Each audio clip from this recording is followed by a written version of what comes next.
This is the X-Zone Broadcast Network, broadcasting worldwide on broadcast affiliates and satellite program providers, including CNN Broadcast Network, Sirius Satellite Network, Star Media, Good News Radio Network, Angel Broadcast Network, Wiki Broadcast Network, and WPBN TV. For more information on the X-Zone Broadcast Network, visit us at www.xzbn.net.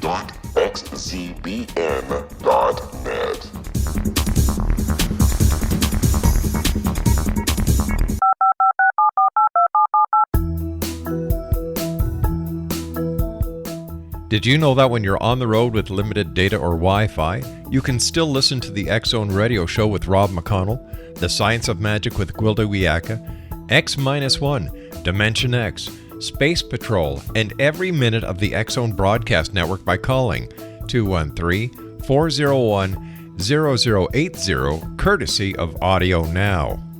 No smartphone, app, or internet needed. It saves your data plan, and it's free if you have unlimited minutes.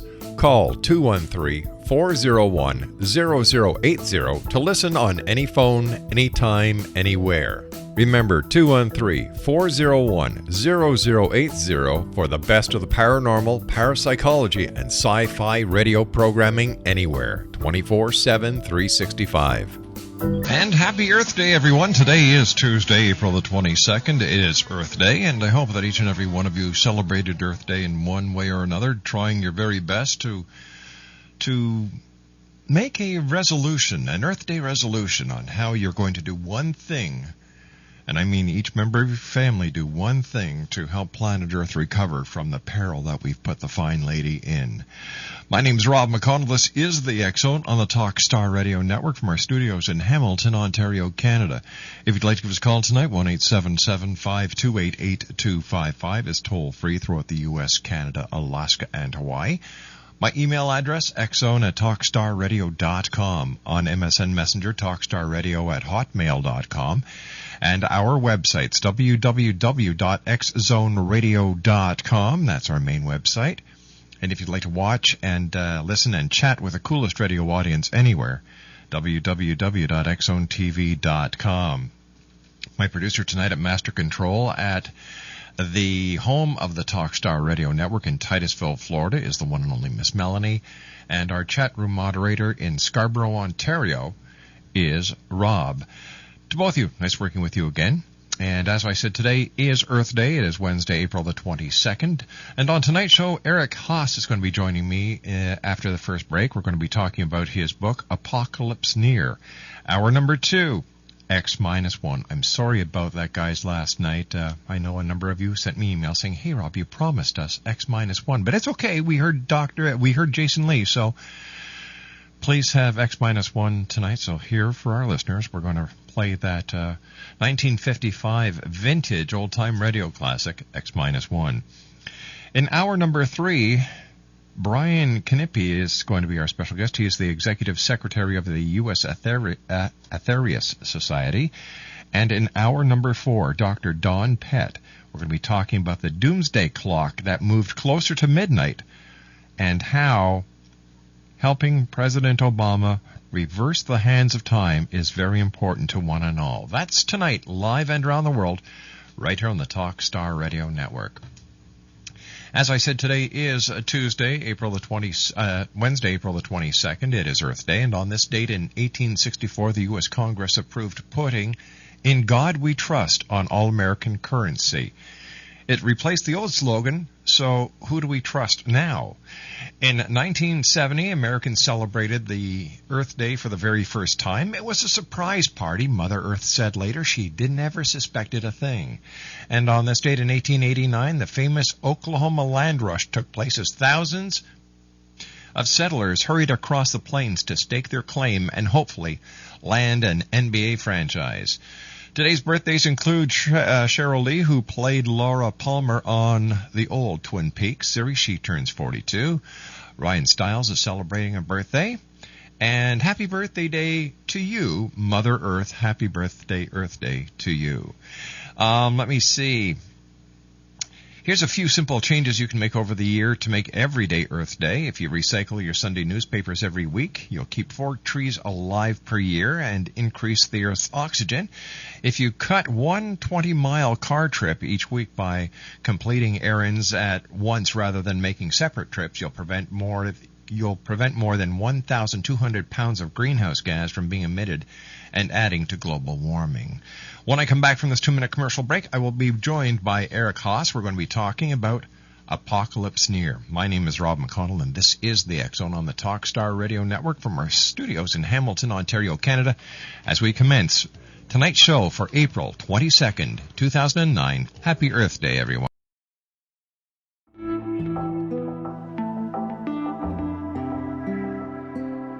Take a step back in time and discover old Florida cuisine at Marsh Landing Restaurant in Fellsmere. Enjoy delicacies such as frog legs, gator tail, catfish, and swamp cabbage, or enjoy the more traditional cuisine like hand-cut Angus steaks, ribs, and seafood. Join us for breakfast with a southern flair featuring sweet potato pancakes, biscuits and gravy, and much more. Planning a party? Marsh Landing's private dining room can accommodate groups from 8 to 80 people. While you're visiting, enjoy the historic pictures, artifacts, and stories that line the walls. Marsh Landing is truly a unique experience. Marsh Landing Restaurant, 44 North Broadway in historic Fellsmere, or visit marshlandingrestaurant.com. Marsh Landing, old Florida cuisine at its best.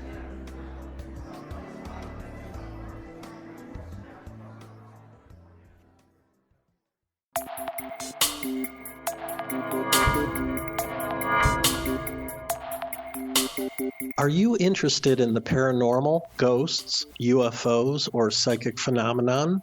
Join me, Tim Bartley, co-host of Talking to Spirits with Lightworkers Tim and Justina, coming mid-January 2017 to the XZBN. We will channel spirits live and talk to them, revealing all kinds of amazing information. Spiritual attachments will be found and removed on the show, and so much more.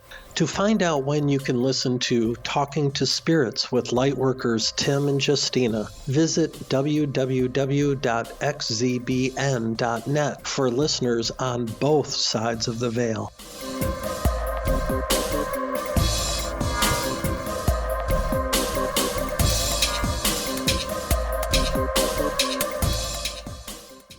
Welcome back, everyone. My guest this hour is Eric Hasse, and after surviving emergency brain surgery in 2004, Eric created several multimedia works for one purpose: to communicate his vision concerning humanity's role in the Earth's environmental future.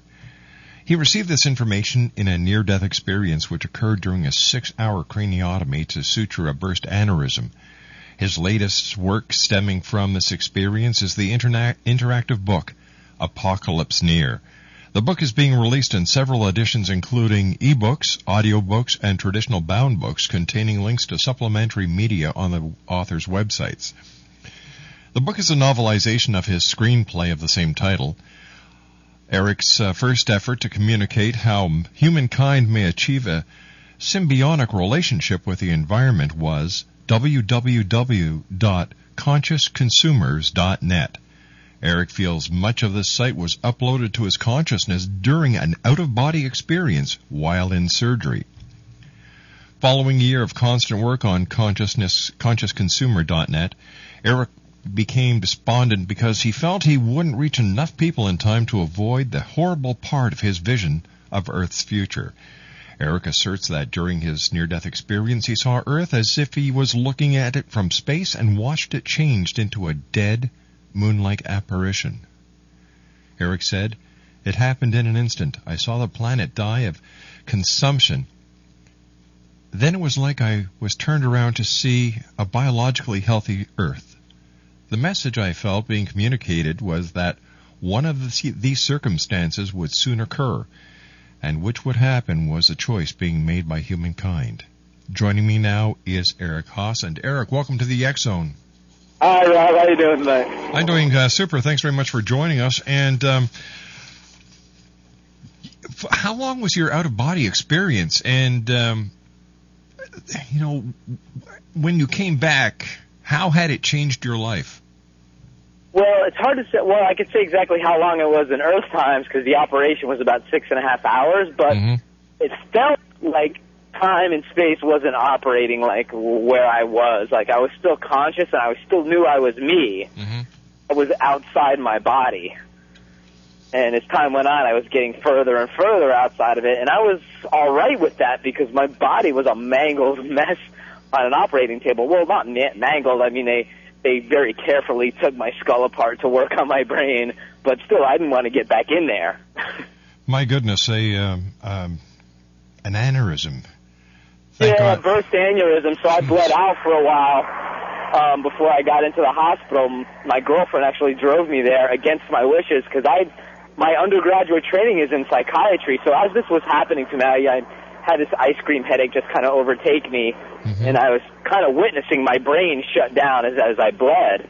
And I told her, don't take me to the hospital, because I knew if I got to a hospital what they were going to do.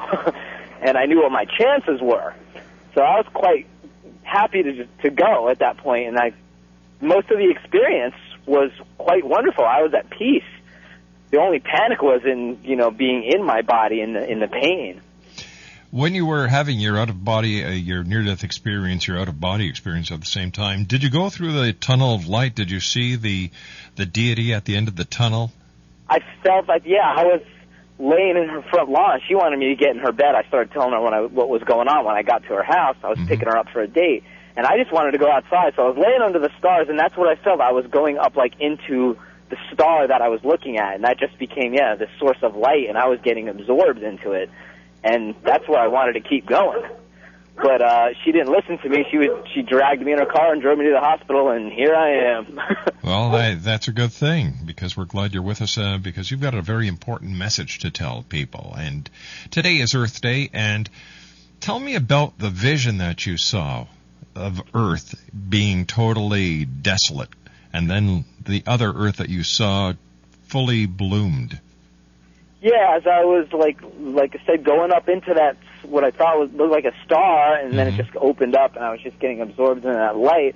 And I got turned around, back towards Earth as they were working on my body and fixing me up, and I was looking at the planet I was going back towards, and in an instant it just changed from that, blue marble we see, in those famous outer space photographs back at the Earth, right. And it all of a sudden became it looked deader than the moon, just black and white, just devoid of life.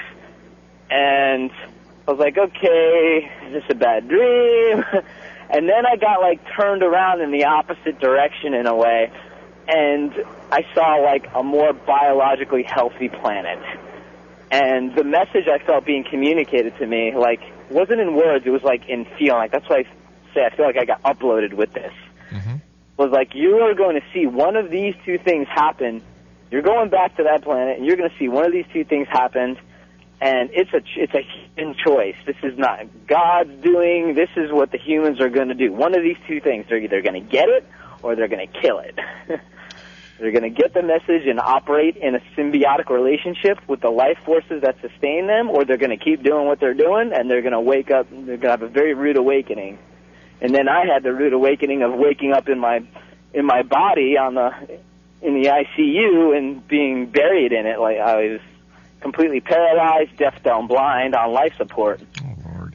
How long were you in hospital? The horror of that vision of the dead Earth was, and then also the horror of realizing my situation is what I'm convinced woke me up the morning after my surgery when I was never supposed to wake up again. They were surprised I survived the surgery. They told my dad he'll be a vegetable.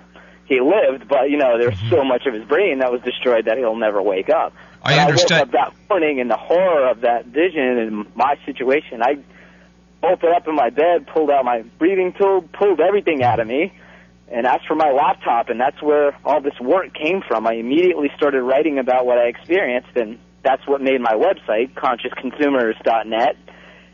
And then I worked on that for a year, and this felt like I'm not getting anywhere fast enough. Because at first I thought I'm nuts, I didn't really see that, but, we all know the news that's been going on in the last, it's been 5 years since this happened to me. Right. And every time I watch the news, I'm like, no, you really saw that. Look what all these scientists are saying. It is dying around us. So the urgency of what's been going on, I next created Apocalypse Near, which was, I'm a filmmaker. I went to film school. So I'm like, let me write a screenplay about this and get the story out there that way, and use like drama the way the Romans and the Greeks did, which was often used to scare the populations into behaving, correctly. They used a lot of fear in those early plays, like, do this or the gods are going to kick your ass. So I wrote kind of this epic drama. That's what the book is. It's meant to, like, scare humanity into behaving in concert with the ecosystem, or this tragedy is going to befall you. So I wrote a pretty psychologically terrifying book. In the 5 years that you've been working on this, have you seen changes towards the planet of survival or the planet of doom? That's what's so interesting, is it seems like every step we take forward, we'll take another step back. There's still a lot of this fear-based, grasping for money at all costs on the planet. Like, every time you hear about a wind farm being built, you'll also hear about somebody who wants to, build a nuclear power plant, or, fire up a new coal plant, or drill, like in Florida, So not right now. There's a huge debate about drilling off the eastern seaboard, off the eastern shore of Florida. And, of course, we've got all the ecosystems that are dying. We've got the polar ice caps that are melting. And we still have the auto manufacturers who are just pouring out these fossil fuel guzzling monstrosities. Yeah, and these people that are demanding that we drill into the planet more to feed them. And the output of that is what's, melting those ice caps, and at a rate that's beyond what scientists thought, when this first became a movement, back in the first Earth Day, was a result of, this massive water pollution that was going on, and these scientists coming forward and saying, you don't understand, if we don't change this, some catastrophic things are going to happen. And now, not only are they happening, they're happening far worse than they even predicted back then. They were called crazy for saying, the ice caps can't melt, and now they're melting much faster than anybody thought. And I'm sitting here going, yeah, that's what I saw. I saw it all just boom, all at once, go. And, of course, people don't realize that there's a very simple rule of hydraulics that is in play when you come to Mother Earth. If you take the fluid out and you do not replace it, and I'm talking about if you take oil out and you don't replace that oil, you've got pockets that are forming, empty pockets, and it all affects the tectonic plates, and people just don't understand this. Yeah, like all these earthquakes going on now, and more earthquakes in more diverse places all at once. Yep. And, you keep, making these giant holes in the planet and sucking it dry. What do you expect? I'm telling you, people have a lot to learn. Do you think it's too late, Eric? That's the thought that goes through my head every day. Is it too late? Am I personally doing enough to get my vision out there?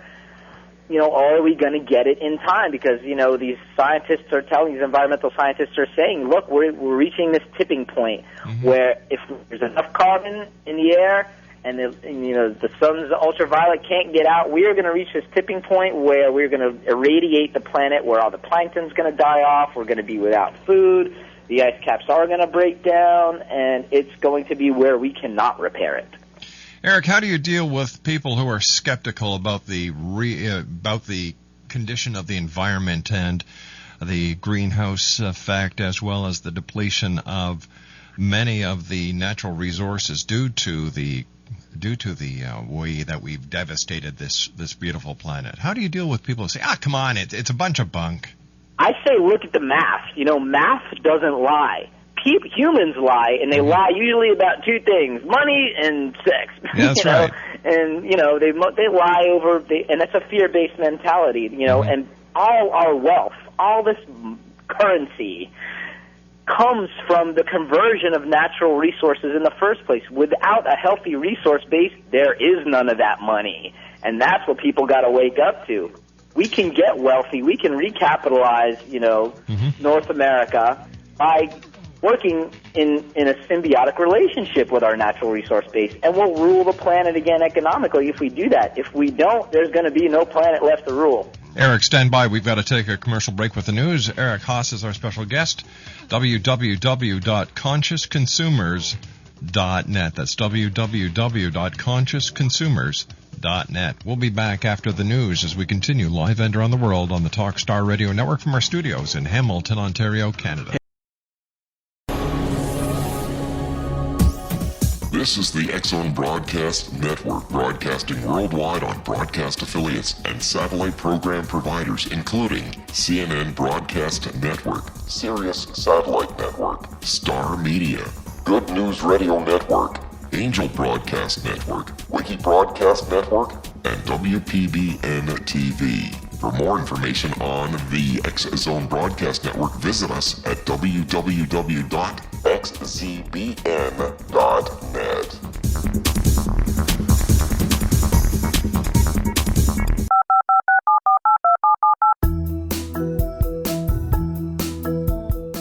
Did you know that when you're on the road with limited data or Wi-Fi, you can still listen to the X-Zone Radio Show with Rob McConnell, The Science of Magic with Gwilda Wiyaka, X-1, Dimension X, Space Patrol, and every minute of the X-Zone Broadcast Network by calling 213-401-0080, courtesy of Audio Now.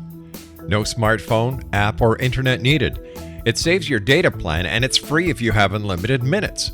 Call 213-401-0080 to listen on any phone, anytime, anywhere. Remember 213-401-0080 for the best of the paranormal, parapsychology, and sci-fi radio programming anywhere, 24/7, 365.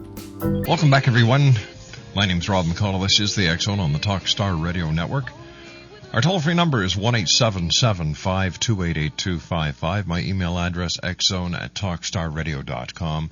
And on MSN Messenger, talkstarradio@hotmail.com. Our guest this hour is Brian Hasse, and we're talking about Apocalypse Near, an interactive book and feature film project that came to Eric during a near-death experience that he had 5 years ago. Eric, thanks very much for joining us. It's nice talking to you again. And you said that your website, www.consciousconsumers.net, and your book Apocalypse Near were mostly cases of automatic writing. Now, can you explain to us how this happened? Yeah, I'd like to explain to you how that happened. But, as I mentioned, as soon as I woke up in the hospital, first thing I asked for was bring me my laptop. And I started writing, like, most of the stuff you find on consciousconsumers.net just kind of came out of me. Like, wow. I would wake up some days and just start reading and, be like, I know I wrote that, but in a way I didn't write it. It just kind of came out of me where my fingers would just start going. And one of the ways I joke about it is, no, really, I'm not that smart. I didn't write it. Yeah, and the book kind of came out that way, too, because I wrote the book in, it's from a screenplay, but I wrote that in about 2.5 weeks, feature-length screenplay. And the book came out, I had to find a new voice to write the book, and the book is actually written as an experimental autobiography. It's in first person. And it came out the same way, where, like, this something took over and just kind of typed my fingers. Now, I have to ask you that a question here. If these were cases of automatic writing, do you feel that you were under or some sort of spirit possessed you, or maybe you were developing and have developed the channeling or medium abilities? How do you explain it? Those terms kind of frighten me a little bit because I don't want to be characterized as kind of this out there kind of new agey kind of person, like a channeler that's, because I want people to focus on the logic of what I wrote, particularly on the website. It's all just very logical. It's not very exciting in some respects. It's just all very straight up. But at the same time, how did that happen? How did all this information come out of you? Mind you, while half of my body is under a slight paralysis from the stroke, from all the brain damage. So So I really, under normal circumstances, cannot type very quickly. Right. I don't have fine motor control on the left half of my body. So, yeah, it's a bit spooky. I can't explain it in a way. And then, as the book wrote itself, it's a mixture of fact and fiction. Like on your sign-in, like one of the things I like about your show is, where fact is fiction and fiction reality. I wrote this fiction on top of the truth of my near-death experience to try to, like I said, scare people into this environmentalism, where I stress the mental part of that, because it's a change in consciousness that we need to carry this out, because it's up to everyone to become responsible for their environmental output. But as I was writing the book, that villain that was a fiction that I wrote to scare people, to create this epic conflict in the book, took over my real life, where I was scaring my friends. When I was starting to describe this villain and actually play the part. Because the main character in the story is, it's first person, so it's me as the hero and the villain, but the villain took over, and the villain is a very frightening character. I mean, his goal is to save the Earth by deleting all the humans. Nice guy. And he's got he makes a case, he builds a case against humanity, he lays it out like an indictment, and he makes a lot of sense. And he also lays out the exact way he's going to do away with humanity. And as I wrote it, I was extremely frightened to read it back to myself. I almost didn't want to put it in the book. Because, that's too scary. I scared myself. Now, is it possible that what you've written is actually taken on the what I call the binary lifestyle of the universe, where there is the binary system, zeros and ones, and what you've basically done is written a screenplay that features a binary motif, so to speak. Absolutely. It's spooky that you should say that, because the villain in the book is made out of dark matter and dark energy, and he is made out of all the zeros of the binary code. He is complete darkness. He is all the off bits. Holy cow. And that's the way he's going to, part of the way he's able to delete humanity so efficiently is that you never see these guys coming. You never know they're amongst you. They're made out of dark matter, which, as scientists have recently told us, makes up over 90% of the universe, the combination of dark matter and dark energy, right, which they mathematically know has to be there, but we can't see it, we can't detect it. So that's what these guys are made out of. And like I said, this, as it wrote itself, and then I started to find out the truth of this stuff that came out of me that I didn't know about consciously. I'm like, you mean this thing that I made, these guys were created in the core of a black hole. They're made out of dead stardust, basically, dark matter, antimatter. And then I start to find out, no, that's what most of the universe is made out of, and you can't see it. How has the near-death experience, and I hope you don't misunderstand what I'm going to ask you here. I'm not asking how how you physically have changed, but how has the experience changed your way that you perceive life and the world around you in other matters, but your physical? Because my heart goes out to you because I know exactly how much you've gone through in the past, and how do you feel knowing what you know now, and the way that you look at the earth, and how you see people really not giving a darn? Yeah, the objectivism that I feel like I gained from the experience, almost like I used to joke around in the hospital that, maybe because it was this, considered miraculous that I survived at all, and I started to joke around saying, well, maybe I'm not human. And it was a bit of a joke, but then as time went on, I started to realize my consciousness was so different from most humans that I interacted with, that it became part of in the book. It wrote itself into how I portray myself in the book, but it's really how I am in reality as well. I have this kind of detached feeling that maybe it's possible I'm not human. I mean, if I can make all the sense out of things and they don't seem to be getting it, maybe I am this upgrade to the human operating system. And that sounds more than a little condescending and conceited, perhaps, but that's one of the things that was going through my head as I recovered. Well, I think what happened was you were gifted where you saw something and you were given an insight that not very many people get. And the only reason you were given this insight, and this is strictly my opinion, was because you had the ability as an artist, and that's what a writer is an artist, to take the experience that you had, to write it, and to get it out to the masses. Yeah, it's the getting it out to the masses part that's been extremely difficult. Because, I mean, let's face it, there's so much competition for people's attention with the advent of, broadband internet and, a million channels through satellite cable and whatnot, that, I thought this was going to be, I'm doing this project to try to, tell people how they can, upgrade their lives and save the planet at the same time, and I'm not able to get my message out there. I felt like I was failing, and I even got suicidal at one point. What do you think the problem is? Why do you think people are having a problem understanding your very simple, basic message? It's just a matter of really the amount, there's only so much attention people can give to things, other than, people are busier than ever in the 21st century. Technology has made our lives more busy. It's taken our attention away from each other and fixated it on machines even more. And I think that's I go into that in my book. And this being part one of a trilogy, where all this ends up is this takeover of the zeros in the binary code is to turn our attention away from each other and onto them, onto the machine consciousness. And that's how they're invading, and that's how they're invading our minds and killing us off the planet.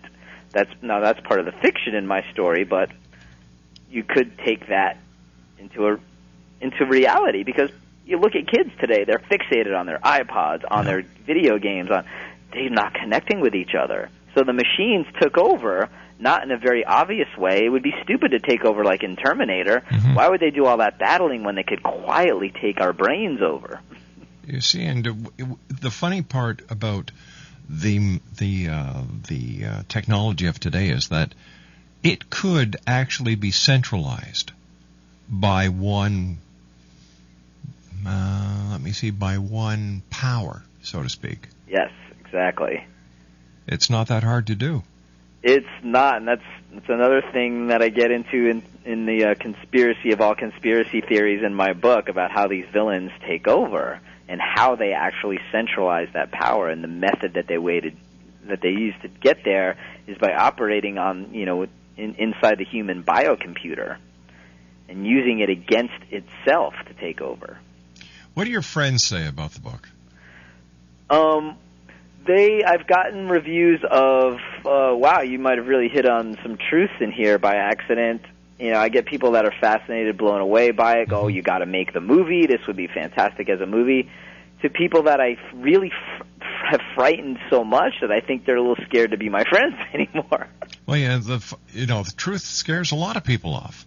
Yeah, but then I wrote, like I said, a very psychologically terrifying story that I don't think people like to think about. Like I said, I scared myself. But people love horror movies. People but I'm love not writing getting scared. horror. People like that, Friday, that gore porn kind of horror that's like, it's scary for a minute, and then as soon as the blood's off the screen, you can kind of return to your more normal life, because that's the shock. You see, but that moment. Whereas my story, I get inside your head, and that, it's the kind of fear that sticks with you, kind of like The Exorcist was scary because it hit on a level of fear that people still, they comment on that film, it was made 30 years ago? Yeah, at least. Because it hit a level of fear where even when the film was over, it stuck with you. Did it hit fear or did it hit honesty? That's a very good question. I think it hit a level of honesty because, right. The demon, the angel versus demon culture is embedded in in the Judeo-Christian cultural history of North America, the entire Western world. So, yeah, that stuff scares people. You see, and that's just another example of the binary universe that we live in, good versus evil. Exactly. So I think when people read your book and understand your concept, they're saying, my God, this is real. that's some of the reactions I've gotten where, like, you might have really hit on something, and my response to that has been, I hope not.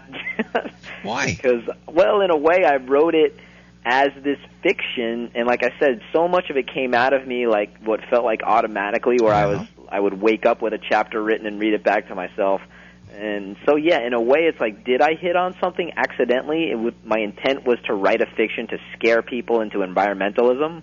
Or were you the conduit for a consciousness that required somebody with your skills and your talent to get the story out there to make a difference? Yeah, and that's the part that at times comforts me and makes me feel wonderful, and at other times frightens me. My friend, I think that, in my opinion, I believe that this is what happened. You are being used as a conduit to write the story because you can relate it to humans being a writer and a filmmaker.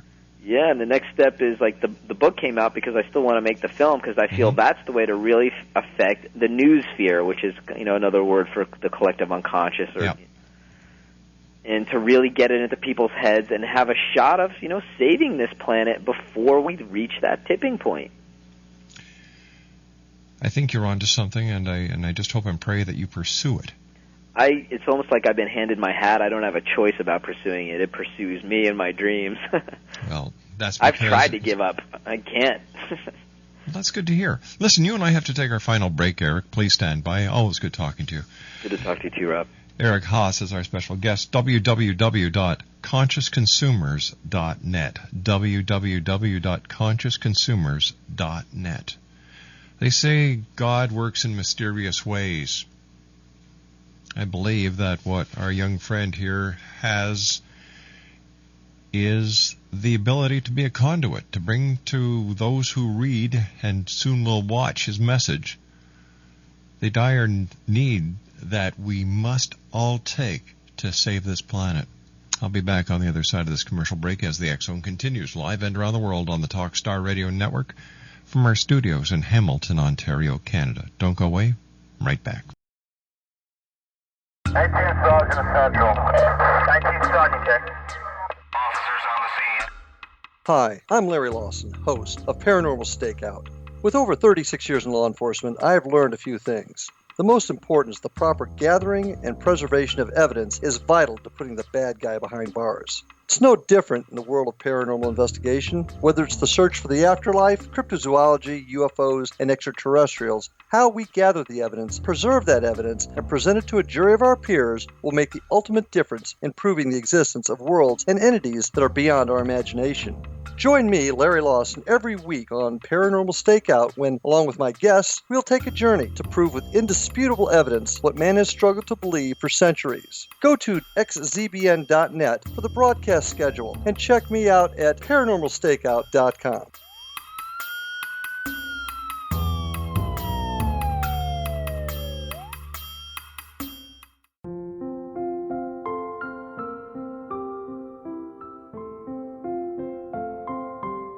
I am Dr. Carl O'Helvey, founder-president of a new cancer foundation focusing on evidence-based physical, mental, and spiritual interventions, including natural cancer cures, prayer, meditation, affirmations, nutrition, and other related holistic cancer prevention and cure modalities. These are used in cancer education, research, and financing care. I ask for your help to continue this important work by donating at www.holisticcancerfoundation.com.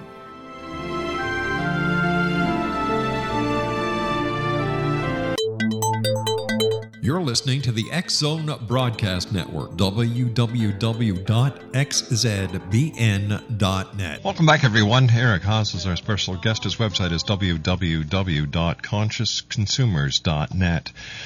Today was Earth Day, Eric. Your work is what you call environmentalism. You capitalize and stress the mental part of the term. Can you tell us what you mean by that? Yeah, because that's what needs to get that tweak up, is aggregate human consciousness. So we have to affect the consciousness of the individual to realize that, one of the equations that I got in my death experience was E equals C squared. the obvious comparison is to E equals MC squared. I'd remove the M because environmentalism, I'm saying, equals conscious consumption. And if we each got that, we are each responsible for our bio output and the affect we have on the planet through our conscious consumption behavior, our consumer behaviors. If everybody was to get that, it would have an exponential effect, because consuming is a constant process for every human being. So even small changes is going to have exponential affects, because it's constant, it's going on amongst everyone, and over the course of time, that's the shift that's what would give us a chance. If each one of us took the responsibility and just put that equation in our heads, and with each purchase said, okay, we know E equals C squared, so do I need this? What's its affect on the planet? And is there a better choice that I can make? I think humans are the pinnacle of the expression cause and effect. Yes. And look what we've done to this planet based on our cause and effect. Yeah, it's not. This is not like anybody else is doing. Cows didn't do it. No other species on this planet has put us in this fix. It's our doing. Exactly. I agree with you 100%, and it's about time we took responsibility for our actions. Yeah, or our actions are going to kick us right off this planet. Well, it's not going to kick us off. They're just literally going to kill it. I look at humanity as a disease on the skin of Mother Earth, and she's getting ready to let the white blood cells take care of us. That sounds like a little bit like my villain. Hey, Eric, it's great talking to you. Keep in touch. Let us know what's happening, and if there's any way we can help get the message out there, let us know. Yeah, can I give away some books to your listeners? You sure can. Yeah, if they just go to my website and comment on one of the articles in the blog section, I'll send them a free download of the book. Super. We'll pronounce it. We'll promote it all night tonight. Great. Hey, listen, take care of yourself, all right? And I think that you've done something wonderful, and whatever you do, don't let the dream go. I shall not, sir. Thank you for the inspiration and encouragement. You take care, buddy. Thank you. God bless. Bye-bye, Eric. Bye-bye. Eric Hasse, www.consciousconsumers.net, www.consciousconsumers.net. When I come back from the news at the top of the hour, in the first segment, I'm going to be doing an update on little Victoria Tory Stafford, who is still missing in Woodstock. However, there has been a little bit of an upswing in the case. There is an artist composite drawing of the lady who she was last seen with, and according to some sources, there might be a chance of someone identifying her, and that'll be the first major break in the case since little Victoria went missing. More on this when we come back from the news at the top of the hour, and then X-1 here on the X Zone, live and around the world on the Talkstar Radio Network. Don't go away. We'll be back right